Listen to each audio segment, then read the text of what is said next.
Hello everyone! Today, we will learn two methods in the designer for moving pages in your yearbook, simple and advanced. First, we will go to the Manage tab and select Manage Ladder. Once on your ladder, you will see a Move Pages button at the top. Select Move Pages, which will take you to the Move Pages option menu. This can be done while other users are working on the yearbook. From here, you can move spreads anywhere in your yearbook. Once you move pages, click the Confirm Moves button at the top right. It will ask you to commit the page moves.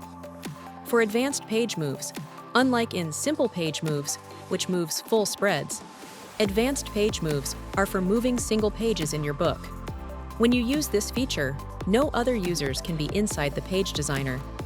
We advise that using advanced page moves is a feature to use with caution.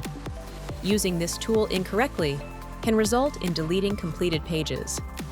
This feature moves individual pages from left to right.